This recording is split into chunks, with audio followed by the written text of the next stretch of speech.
जय हिंद साथियों। मैं Balram Singh, founder of MBJ foundation. आज आपसे हम एज अ जेनजी मतलब जो वर्तमान में जेनजी है उस जेनजी को लेकर के कुछ हम निवेदन आपके सामने रखेंगे। आप बस कल्पना कीजिए कि जो भगत सिंह दीवार के पीछे फोटो में रह के हमको ऊर्जा देते हैं, क्या हमको इस भरत तिवारी के इनकाउंटर में वो भगत सिंह नहीं दिखे? क्या फोटो में से भगत सिंह को निकालने के लिए हमको कोई एक्शन लेना पड़ेगा?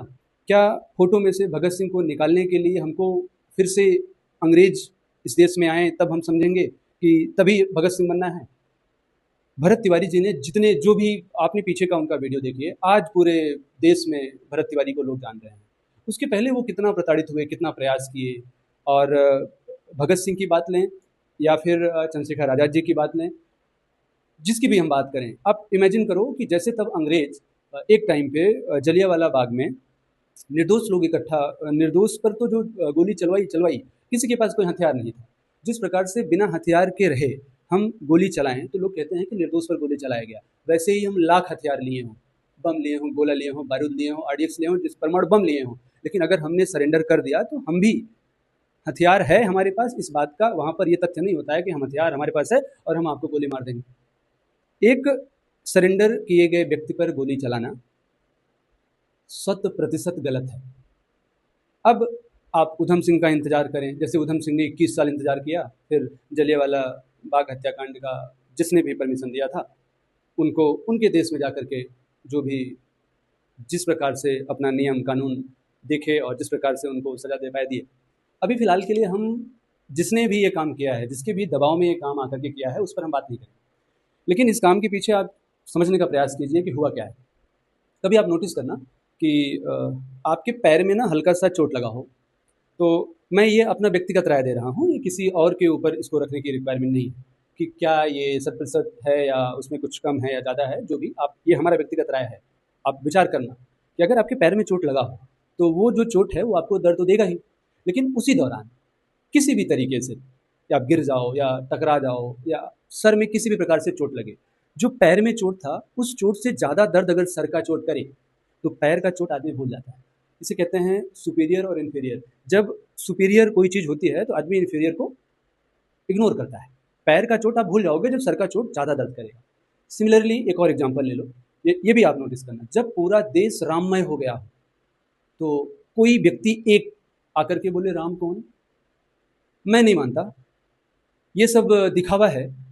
अभी क्या किसी का नाम लेना, लेकिन जो व्यक्ति जब राम जी के खिलाफ जाकर के कोई बातें बोलता है तो आप देखना उस समय अगर चुनाव है तो उस समय वही व्यक्ति हाईलाइट रहेगा जो पूरे देश को राममय रहने के बाद इकलौता वो राम जी के खिलाफ खड़ा है। हाईलाइट में वही है। सिमिलरली अब आते हैं हम भरत तिवारी जी के ऊपर।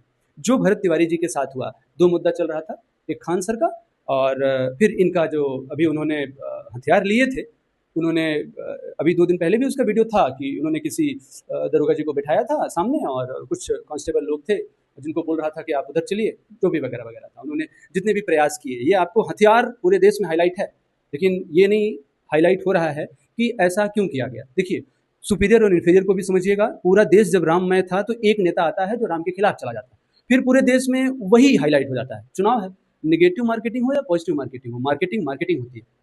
अब उस नेता को पूरे देश में किसी भी नाम से, मतलब जो भी नेता थे, नेता मतलब बोला गया कि फला व्यक्ति राम जी के खिलाफ बातें कर रहा है, नहीं कह रहा है, नहीं मान रहा है, वगैरह वगैरह, बट हाईलाइट है ना।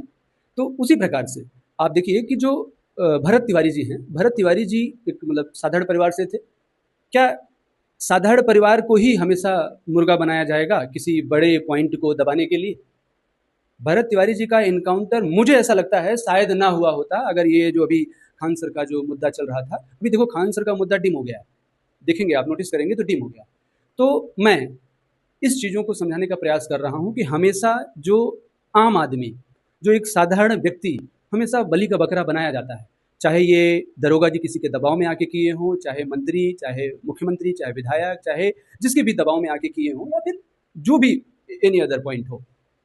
इस चीज़ को समझिए कि आज भरत तिवारी जी गए, हो सकता है कल जितनी जंजी हैं सुनिए, कल आपके क्षेत्र में कोई ऐसा मुद्दा आए और दूसरा मुद्दा हाईलाइट हो, आप किसी छोटे से नाले में गिर पड़ो या आपका बच्चा गिर पड़े, फिर उस नाले के 10,000 के करप्शन को आप उठाओ तो लोगों को मौका मिले और बोले उस मुद्दा को दबाने के लिए इनको निपटा दो।